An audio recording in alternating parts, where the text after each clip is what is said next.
सबसे पहले तो आफ्ताब साहब ये बताइए कि आपकी दानिश में इमरान खान की जानिब से आर्मी चीफ को लिखे गए जो ख़त हैं, दो तो लिख दिए गए हैं मुबैना तौर पर, दूसरी साइड से इनकार है, वो कहते हैं हमें कोई मौसूल नहीं हुई, ख़त व किताबत का कोई सिलसिला हम तक नहीं आया। ये स्ट्रैटेजी आपको ठीक लग रही है या आपको लगता है कि ये एक अननेसेसरी किस्म का स्टेप था जो खान साहब ने लिया? देखें, अननेसेसरी किस तरह हो सकती है?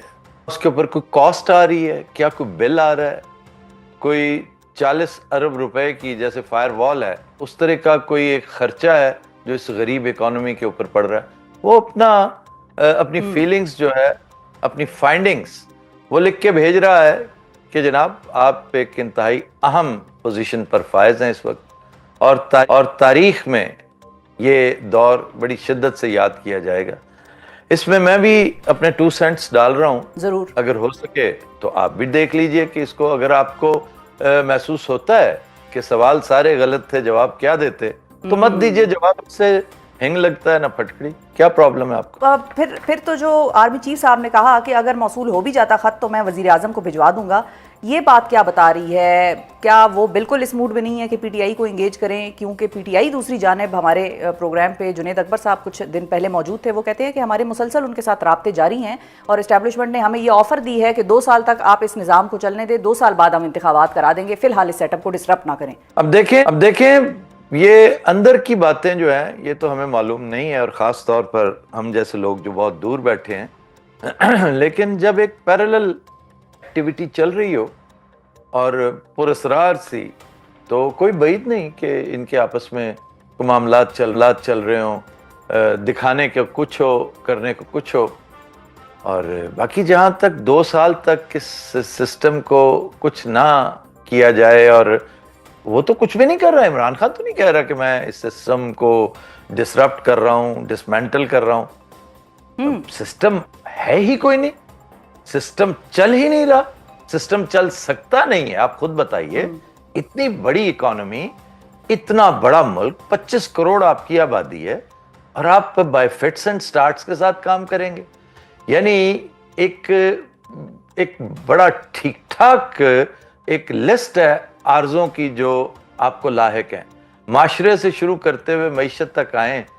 इसके लिए ठीक ठाक सर्जरियां चाहिए, इसके लिए ठीक ठाक थेरेपीज चाहिए, एंटीबायोटिक्स के बड़े लंबे चौड़े कोर्सेज चाहिए। अच्छा। और आप कह रहे नहीं जनाब 2 पैनाडोल दे दें और 2 साल गुजर जाएंगे, इस तरह तो नहीं होगा। वो आफ्ताब साहब पैनाडोल की बात इसलिए कर रहे हैं क्योंकि वजीर आजम साहब ने 8 फरवरी को खासे शादियाने बजाए। अभी भी वो कहते हैं कि मुल्क बड़ी तरक्की कर रहा है, खुशहाली आ गई है मुल्क में, महंगाई कम हो गई है, और अल्लाह अल्लाह खैर सल्ला, सब अच्छा है, ऑल इज वेल। वो तो मैंने गुजारिश कर दी है अपने व्लॉग्स में कि वो हेलुसिनेट करते हैं, उन्हें ये डिल्यूजन्स हैं, हेलुसिनेशन है। मैं तो एक स्टेप बहुत आगे जाता हूं इससे। ये हेलुसिनेशन होती है कि हालात बहुत बेहतर हैं, बहुत शानदार हैं। अयूब खान ने जो डेकेड ऑफ रिफॉर्म्स सेलिब्रेट किया था ना, और 1.5 माह बाद मामलात शुरू हो गए थे, उसने फिर कुछ डिलीवर किया था, फिर कुछ चीजें, कुछ इदारे कायम किए थे, हालात उससे 2000 गुना बेहतर थे। अच्छा, तो फिर आफ्ताब साहब हेलुसिनेशंस की जब आप बात करते हैं या डिल्यूजन की, तो हेलुसिनेशंस को फिर ज्यादा अरसे तक हेलुसिनेशंस रहती नहीं है, उनको खत्म होना होता है। कब तक की आप टाइमलाइन वैसे देख रहे हैं? कुछ लोगों का ये भी मानना है, और मुझे भी ऐसा लगता है कि इमरान खान साहब इस साल उनकी बाहर आने का इंतज़ाम हो जाएगा, या वो जो भी है। कुछ लोग कह रहे थे भाई शायद ट्रंप की कॉल आ जाएगी, मुशाहिद हुसैन साहब ये कहते हैं कि ट्रंप की कॉल आएगी ही आएगी, और प्रेशर वहाँ से आएगा। PMLN के अपने एक जो सीनियर रहनुमा है जावेद लतीफ़ साहब, वो ये कहते हैं कि हुकूमत मुज़ाकरात पे बैठी इसलिए थी कि हुकूमत पर बड़ा दबाव है, और हुकूमत को चाहिए कि वो ये बताएं कि दबाव कहाँ से आया और दबाव की डिमांड क्या है। आपकी क्या टाइमलाइन है ये हेलुसिनेशन ख़त्म होने की? देखें, ये प्रॉब्लम सॉल्व नहीं होगा, सोल्यूशन की तरफ नहीं जाएगी बात। अच्छा। ये एलिमिनेशन ऑफ द प्रॉब्लम की तरफ जाएगी बात। तो इसलिए ऐसे ये पुरानी बीमारियां जो है ना, इतनी जल्दी जान नहीं छोड़ा करती। और जहां तक अमरीकी प्रेशर का ताल्लुक है, अमरीकी प्रेशर तो शुरू है, बड़े दिन से ऑन है। 5 नवंबर से ऑनवर्ड्स अगर आप पल्स को देखें तो प्रेशर तो ऑन है। अगर कोई फर्क है तो ये कि 2-3 अहम शख्सियात की तरफ से फॉर्मली कोई बात नहीं, तो हम एक्सपेक्ट भी नहीं करते।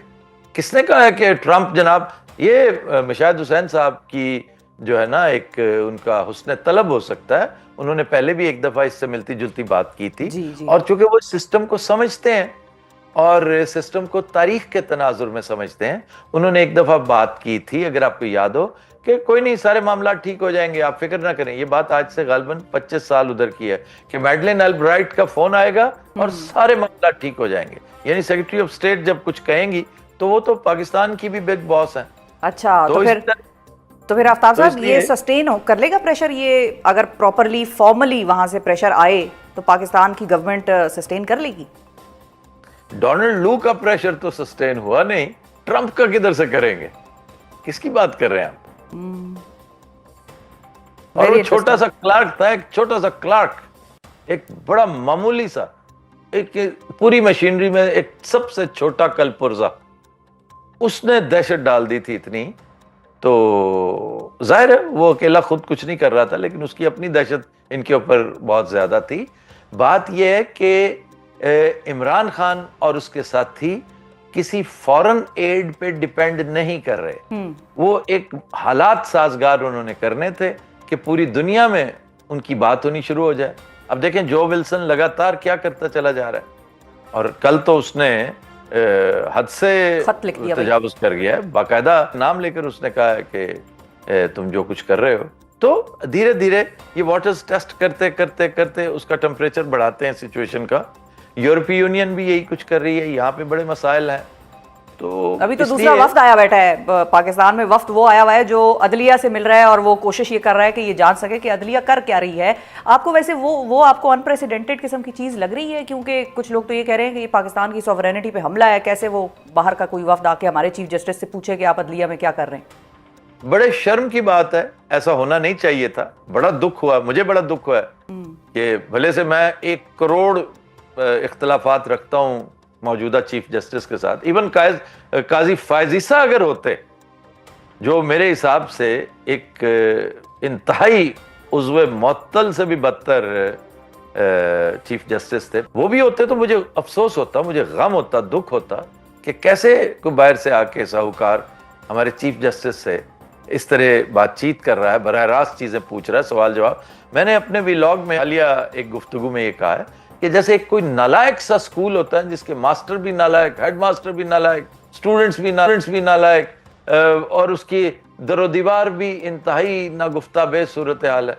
वहां पर जब महकमा तालीम की इंस्पेक्शन टीम आ चुकी हो तो वो दहशत और खौफ का जो आलम होता है वो आजकल हमारे यहाँ है। और देखिएगा इसकी रिपोर्ट पे आगे मामलात क्या होते हैं। मुझे ट्रंप से ज्यादा इधर से ज्यादा खदशात है। अच्छा, बिल्कुल सही है। अच्छा, अब क्योंकि आपने पार्टी पीटीआई का भी जिक्र किया, पीटीआई के अपने लोगों का भी जिक्र किया, आपने कहा कि वो लोग खुद भी ट्रंप पे उस तरह से डिपेंड नहीं कर रहे, या वो उतना रिलायबिलिटी उनकी उस पर नहीं है, पाकिस्तानी पब्लिक पे ज़्यादा है कि पब्लिक का सपोर्ट ज़्यादा ज़रूरी है पाकिस्तान के लिए, पीटीआई के लिए। पार्टी के अंदर जो इस वक्त मामला चल रहे हैं, इवन एक्सक्यूज मी, देखिए इवन पब्लिक सपोर्ट की भी इस वक्त जरूरत नहीं है। Try to understand. अच्छा, ये उसका काम तो खुद करते चले जा रहे हैं। सही है, लेकिन अब आगे थोड़ा सा बढ़ते हैं। पार्टी को, पीटीआई को इमरान खान की ज़रूरत बिल्कुल है, ज़रूर है, क्योंकि पार्टी के अंदर के जो हालात हैं उसको गवर्नमेंट तो एंजॉय कर रही है, क्योंकि गवर्नमेंट को लग रहा है कि भाई वो कमज़ोर हुए हुए हैं, उनमें भी टूट फूट हो रही है। पार्टी के अंदर के जो मामलात हैं, सियासी जो सियासतदान हैं उनके। पार्टी कौन सी, किस पार्टी की बात करें? तहरीक इंसाफ सर। वो क्या है? इमरान खान की जमात। इमरान खान का है ना, वो टूट फूट का शिकार है। हाँ ठीक है, लेकिन मैं वही पूछ रही हूँ आपसे। पार्टी, ठीक है, he is the party। लेकिन मतलब बाहर के भी तो उनके लोग हैं ना जो काम तो कर रहे हैं पार्टी के लिए। इनकी क्या मजाल है? ये सिर्फ चेहरे हैं, ये सिर्फ फेसेस हैं, तस्वीरें हैं, ये तब्दील हो जाएंगी। ठीक है, तब्दील हो जाएंगे, वो आपको नजर आ रहे हैं। अच्छा, एक और चेहरा भी है जो बड़ा अहम है पाकिस्तान की सियासत में, और उनको भी आपने बड़ा करीब से स्टडी किया आफ्ताब साहब, उनके हवाले से मैं खुसूसी आपका तजिया चाहती हूँ। नवाज शरीफ साहब आजकल बड़े खामोश हैं, ऑल्दो वो अपने MPs वगैरह के साथ पंजाब में मुलाकातें वगैरह कर रहे हैं, लेकिन जब इलेक्शन भी हुए उसके बाद भी जो रिजल्ट सामने आए, हमें अंदर के लोग ये बताते हैं कि बड़े बड़े सीनियर सियासतदान उनके जो हैं, उन्होंने कह दिया कि मियाँ साहब ये हम हार गए। और मियाँ साहब की जो अपनी इलेक्शन से पहले का सवाल उनसे एक सहाफ़ी ने पूछा कि अगर मखलूत हुकूमत हुई, उन्होंने कहा नहीं अल्लाह अल्लाह करें, आप कैसी बातें कर रहे हैं, मखलूत हुकूमत कहाँ से बनानी हमने। इस वक्त उनकी क्या स्टेट ऑफ माइंड आपको नजर आ रही है? He is nowhere to be scene.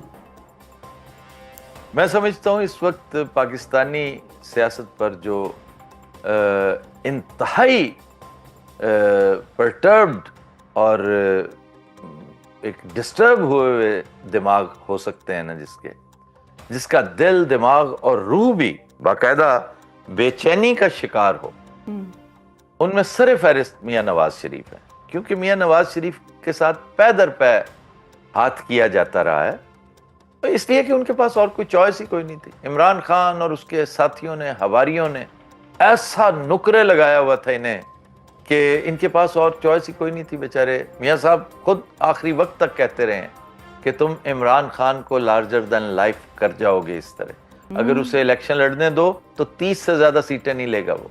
और बात भी बड़ी हद तक दुरुस्त थी। एक बड़ी अहम शख्सियत ने उस वक्त मुझे ये बताया था कि इस वक्त हालात, तब तक कुछ जुम्बिश बाकायदा हुई नहीं थी। बाजवा साहब पर तोल रहे थे, सलूट तो मार रहे थे, लेकिन अंदर मामला तो उन्होंने स्क्रिप्ट लिख रखा था, उन्होंने और उनके एक दो साथियों ने, ख़ास तौर पर जो साबिक DGI-SI हैं, इनका जो एक स्क्रिप्ट था वो लिखा जा चुका था, उसके ऊपर मोहर भी सख्त हो चुकी थी वाशिंगटन DC से। लेकिन ये कि उन दिनों वो एक बिल्कुल इम्पार्शल सा एक बड़ा एक सीनियर आदमी, उसने मुझे कहा कि हालात ऐसे हैं कि तुम देख लेना, अगर ये इलेक्शन में चला गया इमरान खान आज, तो जितनी टोटल सीटें हैं उतने कैंडिडेट्स उसको नहीं मिलेंगे। और अगर उसको इन्होंने डिसरप्ट कर दिया, उसकी टांग खींच कर मामला ख़त्म कर दिया गया, तो वो हद से तजावुज़ कर जाएगा, इतना बड़ा हो जाएगा कि इनसे संभाला नहीं जाएगा। देख लीजिए वही कुछ हुआ। ठीक है। और नवाज शरीफ साहब वाज फार साइटेड इनफ कि वो ये चीज़ देख रहे थे और उन्होंने अपने पहले ही लोगों को आगाह कर दिया था। अच्छा, और फाइनल गवाह मौजूद है। गवर्नर सरवर को मैं 20 दफा कोर्ट कर चुका हूं। अच्छा। गवर्नर सरवर ने मुझे ये कहा था, गवर्नर हाउस में कहा था, मैंने कहा ना कि डिले काहे का है, गवर्नर साहब लेट क्यों कर रहे हैं, फिर आप क्यों नहीं कर रहे ये सारा मामला। उन्होंने कहा कि एक बंदा हायल है हमारे रास्ते में, एक बंदा ये काम होने नहीं दे रहा। उन्होंने कहा जी कौन? कहते नवाज शरीफ। मैंने कहा फिर उसके बगैर तो फिर मामला आगे नहीं चलेगा। तो वहां पर एक और साहब मौजूद थे, वो ज्यादा बाखबर थे। उन्होंने कहा जी उनकी सुनेगा कौन? अल्लाह अकबर। नवाज शरीफ साहब के बारे में भी उनकी सुनेगा कौन, तो बस फिर तो we know where we stand.